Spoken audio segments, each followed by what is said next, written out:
if you care about compliance and safety and outcomes, then you need to care about well-being. And when we think about things like burnout, turnover, disengagement, there is lots of research to support that when someone's well-being is not well supported, well-being is low, you see increased errors. Welcome to IDD Leader, where human services leaders grow their impact, lead with heart, and build the workplaces our field deserves. I'm your host, Nate Beers. Let's dive in. Have you ever wondered if there's a way to measure well-being? Yeah, me neither. No, okay, I'm kind of kidding. I don't normally think about well-being as something to measure. It's something I think about, like, how am I doing? Or for people on my team, how are they doing? But check this out. My guest today is Paige Raetz. She's from Proof Positive, and they have a tool that helps to measure well-being among a host of other tools, and they share them freely. They invite you to join a growing group of people that are committed to this idea of well-being in the autism and developmental disabilities space.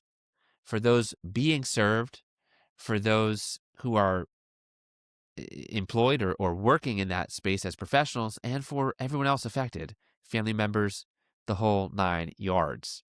I think you're going to love this conversation. So, without further ado, enjoy today's conversation, which is part 1 of 2.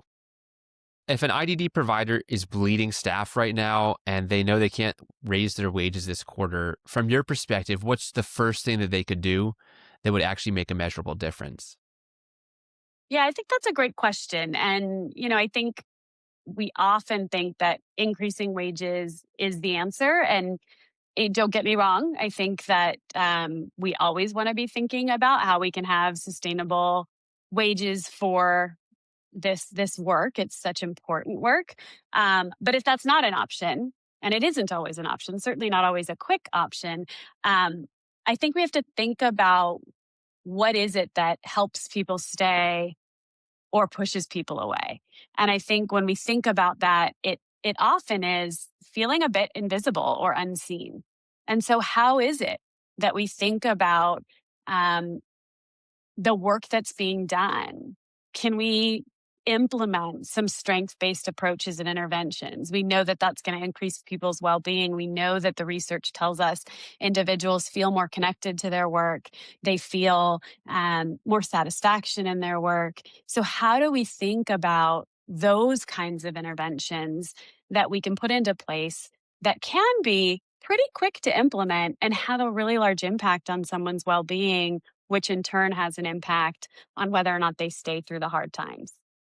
Awesome. I'm really excited to dive into more depth on what some of those might look like, but I do want to give you a chance to introduce yourself, your role at Proof Positive, and maybe just kind of briefly explain what Proof Positive does to impact organizations and their workforce.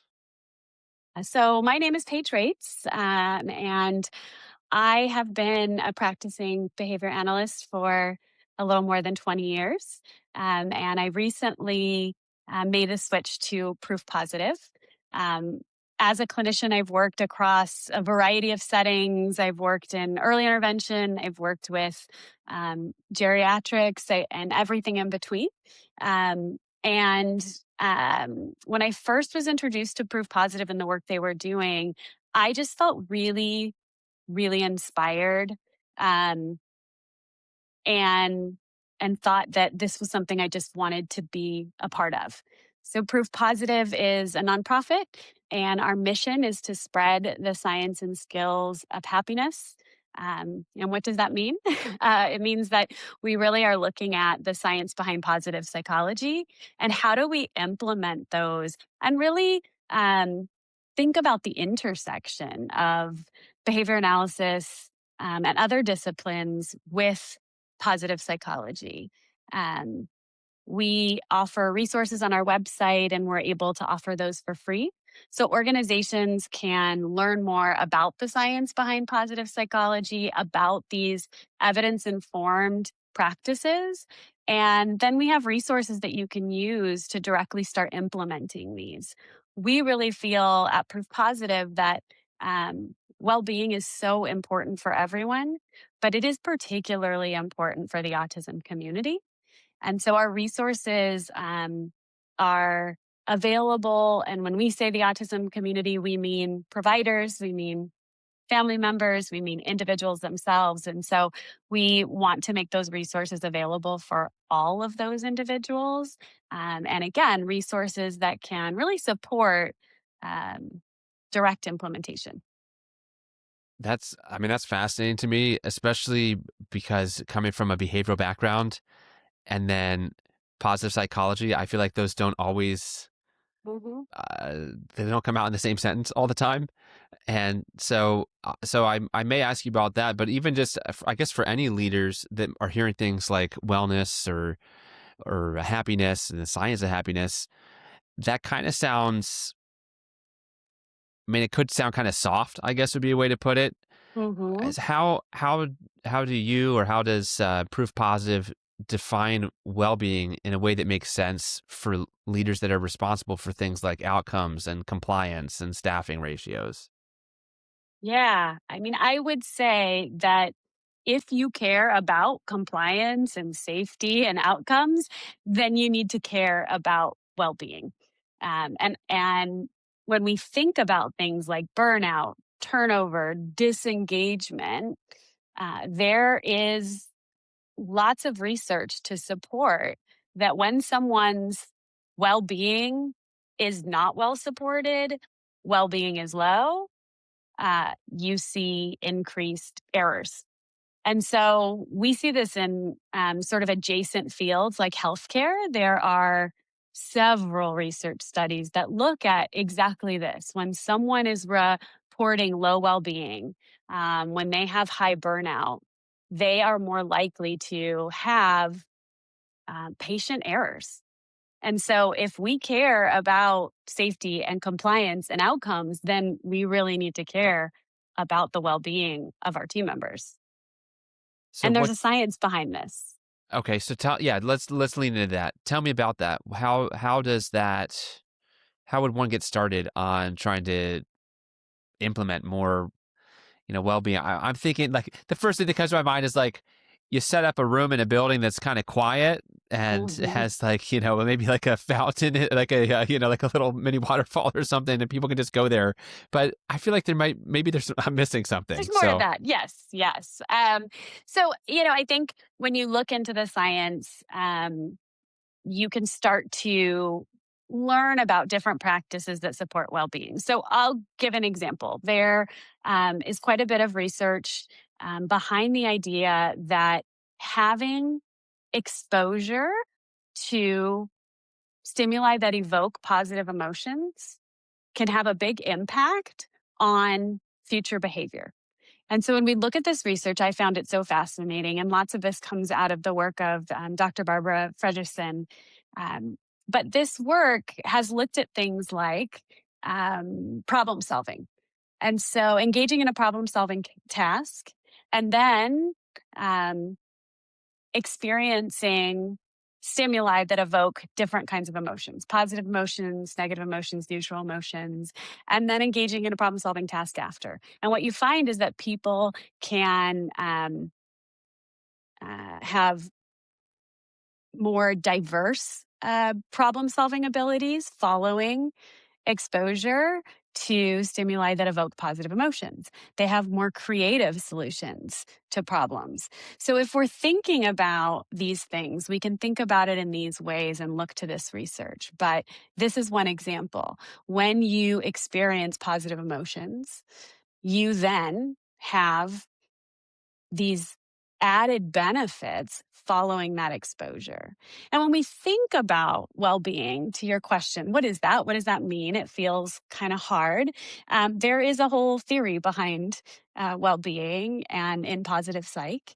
And we talk about PERMA, which is, of course, an acronym because we all like acronyms. Of and it course, yeah. stands for, right? There are some similarities here, very obvious ones. Um, but when we talk about PERMA, it's really this acronym that stands for critical elements that support your well being. So, positive emotions, engagement, relationships, meaning and mattering, accomplishment. Um, so these are all these critical elements that when we focus on those critical elements and we work to support those and increase those, we see increases in well being, which then lead to these other increases we've been talking about. So what does that look like, I guess, on both levels, for for the individuals receiving services? What's it look like there? But then also, what's that look like for a staff or a workforce of an organization? So there are ways to measure PERMA for yourself, for the people you serve. There are several measures that have been researched. You can look at the PERMA profile. We at Proof Positive have created a snapshot PERMA Plus, which is kind of a quick assessment that you can really look at each one of those critical elements of well being and assess where you're at. And once you start to do that, you can then zero in on perhaps an element that needs a bit more attention and find one of these evidence based practices that supports that element. And there are agencies doing this across the country. We have worked with an agency that started to implement a PERMA measurement system with the individuals that they serve. And they've embedded it into their electronic data collection. Individuals complete that PERMA and sort of indicate where they're falling in that moment on these critical elements. And then the provider uses that to guide what they're going to focus on for that session or for that week. And they've reported a few things. One is um, providers have indicated that this has really changed how that interaction goes as they're starting a check in with someone they serve. So, in this Mm, particular setting, they are providing some supports to individuals who are living in a semi independent residential setting. And what they have reported is that typically when they would do a check in and they would get started, it's kind of like, so how's it going? And any of us who have kind of worked at these settings, you might get fine. Okay. As they started implementing this, it provided a language and an opportunity to really zero in on where might we start to think about what's going well or what might need some more attention. And it just shifted that interaction in a really meaningful way and led to a deeper engagement and ability to kind of respond to what was most important while working with these individuals. Um, and so that's just one example of how this has been implemented. One story that we heard was that an individual was having a really hard time with the R relationships, and they really dug into that. And there was reason to believe that was accurate. This individual was having trouble with neighbors. There were kind of some um, ongoing possibility of eviction, things like that. And so they were able to say, okay, let's talk about that. Let's identify, let's do some discrimination training. Where are those relationships that go really well? All right, let's talk about what happens. What behaviors are you engaging in that is contributing to that R being strong? Okay, now how do we then generalize that to someone like a neighbor? And they were able to really focus on that. And it just changed that dynamic, and they reported that as they were doing that, they saw a shift. So there were not so many incidents of issues with neighbors, and as that individual was reporting on their PERMA, they were beginning to now rate that R higher. mm. So one example of how you could, implement this in different settings. Yeah. So then, what about with a staff? Let's suppose that I am I don't know, maybe I manage a program that has 50 staff, And I mean, we know it's hard work. Like if it's, whether you're in the autism world or with kids or whether you're, adults with disabilities, it's a demanding job that doesn't pay well. I mean, that's inherently a setup, right? To have it be a bit Yep. challenging. And plus the complexity of just dealing with people. So I suppose I'm supervising whether it's 50 or 100 people. And I start to say, well, gosh, I think a lot of the staff probably feel like that, you know, there might not be the best well-being in their lives or the most happiness in their lives. What are a couple practical steps I could take kind of at that level?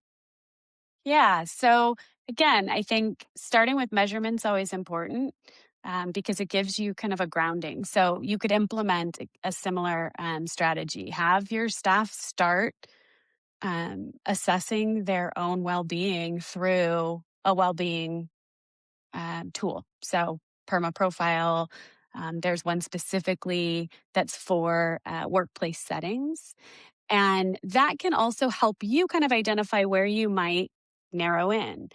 And then thinking about large scale practices that you might be able to put in place to increase well being. So we talked about what we know around positive emotions and that even micro moments of experiencing positive emotions can increase your well being as well as build resilience for later time. So, if we know that, how might we systematically set up moments across a day where someone can experience positive emotions? What could that look like? We talk about something called a jolt of joy, which is really just this idea of identify for yourself those things that evoke positive emotions for you and build into your schedule 5 minutes to spend time doing that. That's not a hard intervention that we know will increase well-being for an employee. Um, when we think about other things like character strengths, there is a large body of research around character strengths. And this really looks at a survey that somebody can complete called the Values and Action Survey. When you complete this survey, it gives you um, a list of strengths and ranks them. So you get your top strengths at the top. There are 24. Um, and the research here is really compelling because what it tells us is that when individuals learn what their top strengths are, when they can start exploring those strengths and how they apply to their work, and they can really start leveraging those strengths in new ways within their employment, there are several beneficial outcomes.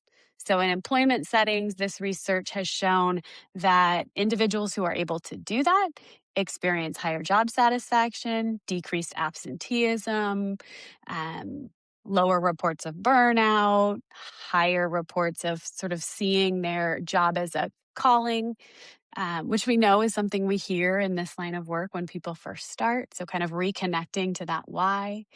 Um, and again, a pretty simple intervention. We've got some organizations that started to embed this via assessment into their onboarding procedure. Hmm. And so, right from the start, people are learning what are my top strengths and how might I leverage those in the job that I'm being hired to do. And then, additionally, you have a manager that knows your top strengths. And so they can call it out when they see it. Hmm. And that is really important. We all know that you want feedback and you want feedback that's specific and unique to you in that situation. So that's not new to us. This is a way to really think about how do I take this science over here and ours and put them together in a meaningful way to increase well being and decrease disengagement. Yeah.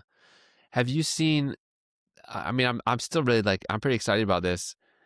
Have you, and so I'm not trying to put you on the spot with this, but have you seen any kind of, I don't know, like a before and after with an organization that maybe this wasn't particularly on their radar, but then they heard about proof positive or they heard about positive psychology. They thought, oh my goodness, yeah, we could really use this. And so then they took steps. Like what were the steps that they took? And then is there kind of a before and after picture you've seen? Yeah. So, I mean, I think you can go to some of the research on this and find sort of larger scale studies looking at that. But personally, I can share, I've seen some organizations, I can speak to one organization. They were introduced to this idea of character strengths and what we call strength spotting, which is sort of identifying when you see that strength in somebody and calling it out. And what they decided to do was implement this within team meetings. Particularly, what they found is that they were having some challenges interdepartmentally, right? So, a clinical team was really perhaps not having the best cultural relationships with a billing team or an authorization team. What? That What? happens? Never happens, right? Never happens. Authorizations are taking too long, or we can't get the intakes happening the right way, and it's you. No, it's you. Right? And so we know these things come up. This is high stress, high pressure, timelines, different departments with different goals, and so they thought, let's look at this. So people took that via, people identified their strengths. At team meetings, what they did was the team would strength spot somebody in their team for that week, and then they would strength spot somebody outside of the team. So they would have to identify, like, I saw this strength, and here's how I saw that strength in action. And then they would share that back with the other team. And what they found is that there was better interdepartmental communication. There were some decreases in the amount of time to authorizations and intakes. They started to see better culture across. So that's one example. There's another example of an agency that started to do that PERMA plus measurement. They did it every month. And they started to teach the employees about the different critical elements of PERMA and then provided some examples of how you could support that element of PERMA. And what they found is they're starting to see, as they're looking at data now year over year, increases in those well-being elements of PERMA, and they're starting to see a decrease, which is what they want to see, in that disengagement. So some examples of that in action that I've been able to witness and hear stories of. Yeah, no, that's compelling, and it's helpful to hear kind of where the rubber meets the road and what, what does that look like? Um, if if somebody was feeling like, well, this sounds all well and good, but they're just feeling like, well, we don't have time for that. I mean, what would be kind of your response to that? I have a couple responses to that. So, one response would be, do you really not have time for that? Because what we know is, by not thinking about and taking seriously well-being, you're increasing the likelihood of safety issues for the people you serve. You're increasing the likelihood of burnout. So, that's one part of it. I think the other part is, these are not incredibly difficult, hard to learn strategies and practices, and they can easily be embedded into the things you're already doing. So when we think about that strength spotting activity, that took 5 minutes at the start of a team meeting, and it replaced a sort of check in when everybody went around the room and did a check in. So, not something that, is new, different, hard, takes a ton of time. It's a simple practice that can be embedded. Completing that strength survey just embedded into onboarding for all employees. It's a 15-minute survey and was just added to part of the onboarding things that you have to do as you get started in an organization. We know that there are interventions, gratitude interventions, so much research on gratitude practices and what that can do in terms of well-being.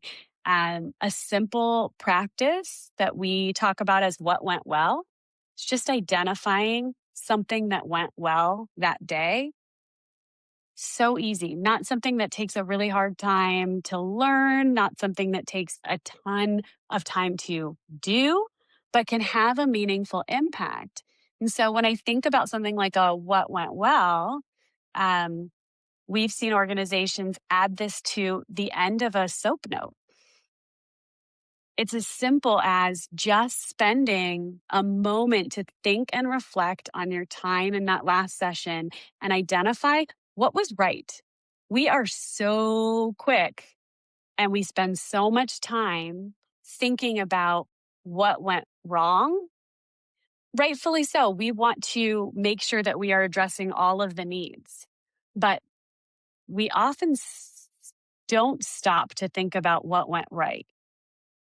And we know that that can increase our own well being, right? We're thinking about and reflecting on and identifying what went well, which likely also evokes some positive emotions. It's going to increase our well being.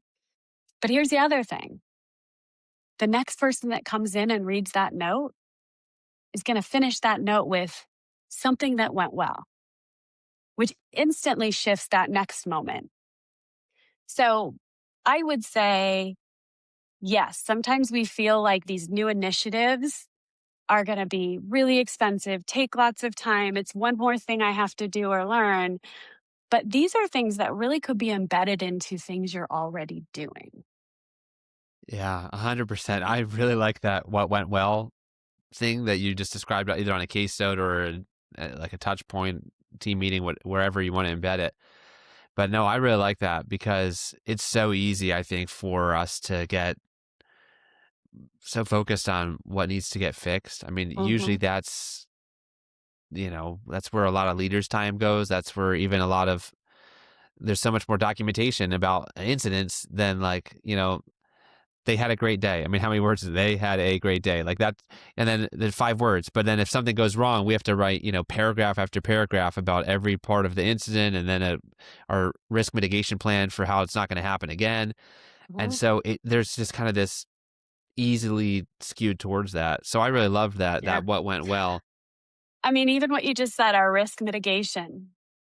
But like, what about our risk mitigation for increasing well being?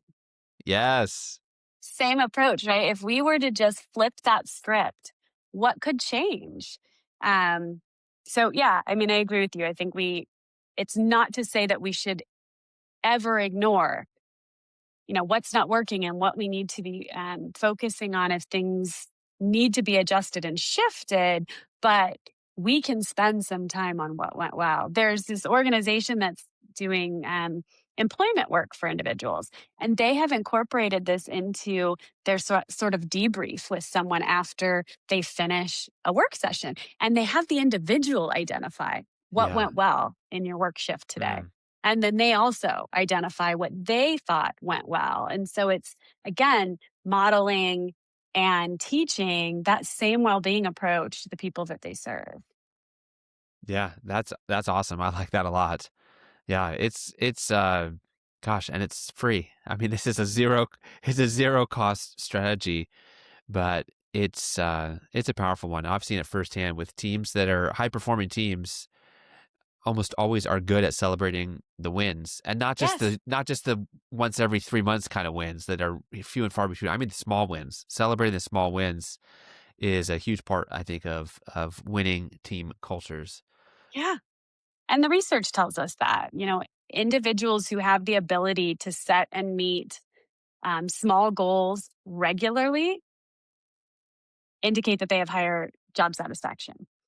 And that goes right along with PERMA and that A of accomplishment and being able to experience accomplishment, we know has an impact. So, to your point, teams that really identify, like, how can we celebrate those little wins, not just the huge ones? They're higher performing teams. Yeah. I wanted to actually ask you a follow-up from a couple minutes ago when you were talking about, and I probably don't have the name right, but whatever the assessment or thing that people do at the onboarding about strengths, is that something that stays the same? Like it's kind of maybe more like quote personality trait, or is that something that changes over time? So is it more temporal? Like how often should a manager revisit that with someone Mhm. that's on their It's a team? great question. Great, great question. So it's called the Values in Action survey. is a free survey. You can go to the VIA Institute to learn more about it. But what research tells us is it's fairly stable. So it's not to say that it doesn't ever shift a little. It could. You might have, a 5 move to a 4 or 4 move to a 5. But for the most part, that has been shown to be stable over time, with the exception that major life events might shift some of that for you.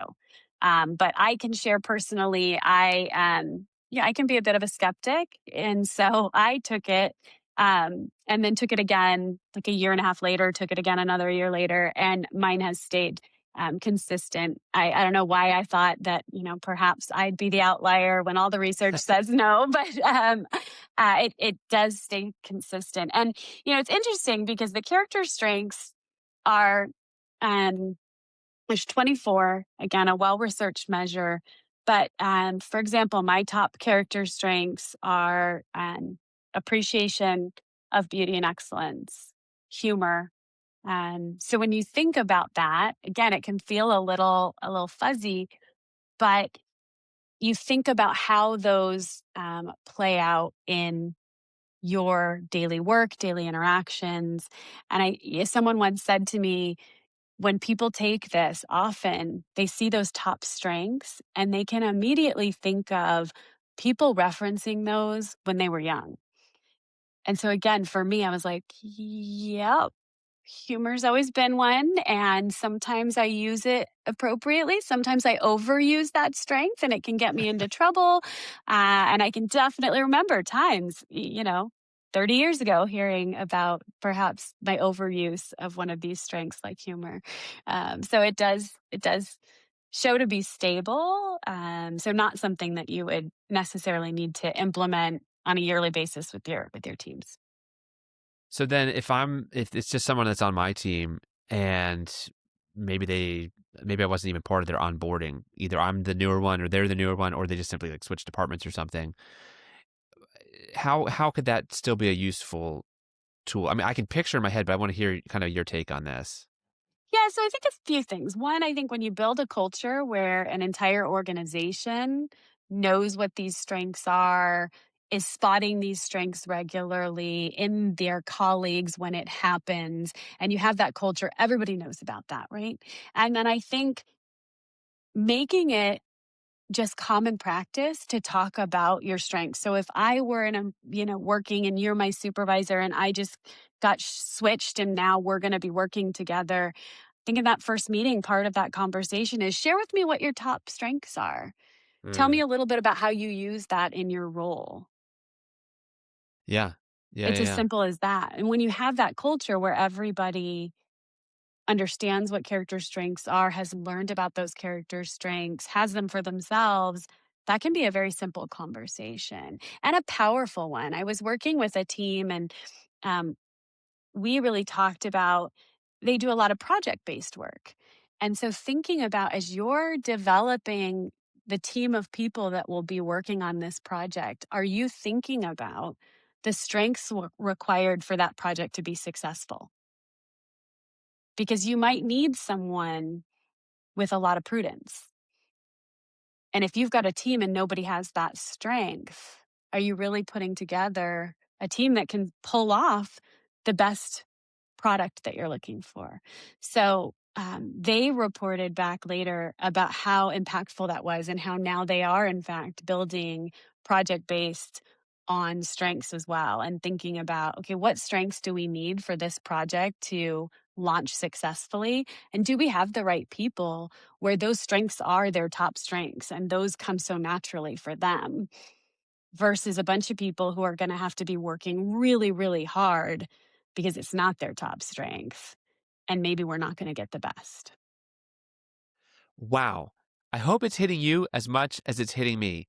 That well being isn't just an idea or an ideology or a state of being, but that there are practices, simple practices, that promote well being, including employee well being. Now, this is probably obvious where I'm going. I always leave you with an action move, a next step that you can take. And my action move for you today would be to pick one of the practices that Paige just talked about and start to roll it out. First, start implementing it with yourself, but then quickly roll it out with your team or across your whole organization. Most of these are very simple and are very minimal amount of effort, but a maximum amount of impact. That's what I call a good math equation for your time and your effort. Now, keep in mind, this is part 1 of 2, and the next episode that releases will be the rest of my conversation with Paige, and she shares additional insights into how you can see the transformation happen at your workplace when it comes to employee well-being, and then all the other associated benefits of that: greater engagement, greater retention, and so on and so forth. But one last thing before I sign off: if you found this episode helpful, I want to encourage you, share it with a colleague. Share it with a friend. Share it with whoever it would be helpful to. And I'm sure they would love hearing from you in the midst of it too. It's a nice excuse to reach out to somebody and build a little bit of a connection, which is part of well-being. It's being connected with others. All right. Well, until next time, here's to you. Keep up the amazing work.